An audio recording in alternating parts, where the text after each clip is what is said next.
All right, here's video 2 of the day. I forgot to say like and subscribe in the last video. I'm not really good at this YouTube thing. I'm sure you guys can kind of guess. These videos are kind of low quality. I'm recording on my phone. Anyone that likes this or watches it, I greatly appreciate. I find history and things like that super interesting, and I got these books, and I was like, well, I want them to share with people. I think people get sick of me just always like sharing my stuff, which is like, so I feel bad. So if you guys like this, I appreciate it. And yeah, thanks. So we're starting with this page. Just finished this one.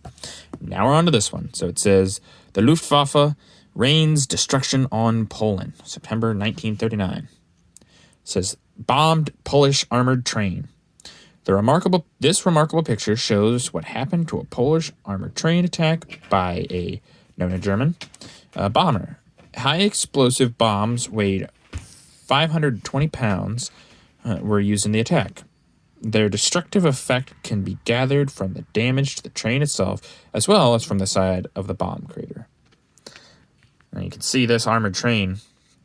This is something we don't really have anymore, which is really weird to me. I'm sure there's some places that still use armored trains, but like armored trains were really big, and like I don't feel like we ever talk about them very often.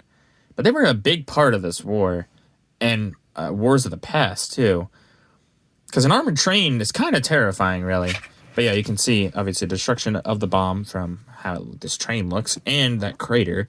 That is a huge crater. I think those are, I can't really tell what those are. I think those are trees. But if those are trees, you can see from size comparison and the size of this train, I mean, it's bigger than, like, 2 of those cars. So, it's pretty terrifying, honestly. Where it says, Surrender of Warsaw, September 27th, 1939. And it's also, it's one giant picture, but this is another page. It's something different. But it's the Surrender of Warsaw. It says, Warsaw's resistance ends. On September 15th, the Germans claimed to have surrounded Warsaw, but it was not until the 27th that the capital, battered by aerial and artillery bombardment, was forced to capitulate. On that day, high officials of the Polish and German armies met in a bus on the outskirts of the capital and arranged terms of surrender, in this little circle here. And 3 days later, the remnants of the heroic Polish garrison marched out of the city, which was occupied by no German troops. The above picture shows the disarmed soldiers marching dejectedly out of the capital they had so bravely defended, watched by civilians. And that's this page. Polish garrison leaves the devastated city, September 30th, 1939. And you can see all these soldiers. This is obviously to demoralize. Because, like, look, these are your defenders. They've lost. They've given up. And it's all these citizens are probably thinking, well, we lost. Why would we keep going? Very sad. I'm sure these soldiers were treated not very well either. You can tell these people are like, oh, they're taking a picture. I haven't seen camera much. This lady, this girl, this soldier here, probably a few others. They're just like, oh.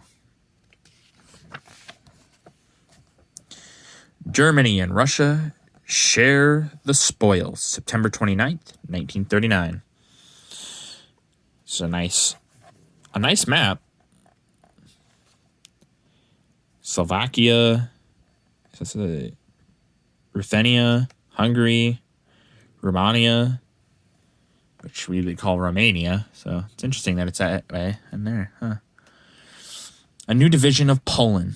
Poland was again divided amongst her neighbors when on September 29th, German Foreign Minister Ribbentrop in Moscow signed a second Soviet-German agreement in defining the boundaries of the German and Soviet-occupied areas of the country. The map, this one right here, shows how territory was divided. Above, VM Molotov, Russian Premier signs the agreement on behalf of the Soviets. Behind him stands Ribbentrop and Marshal Stalin. Germany took not only Danzig and the Polish corridor, but Warsaw and vast areas to the south which had never had any German population. Russia limited her claims to the area east of Brest-Litovsk, an area predominantly Ukrainian and almost identical with that boundary by the famous Curzon line. This line had been suggested as the frontier between Poland and Russia by Lord Curzon in 1920. Germany secured all the coal mines and industrial area, while Russia obtained the Gallic oil fields. You can see that. Germany got quite a bit out of this. Not sure which country got more. It's probably actually pretty even. We're just being honest here. Yeah, and here it shows East Prussia. All the little town, not little, but all the towns. Poznan, Warsaw. Nope, sorry, it's not wanting to focus.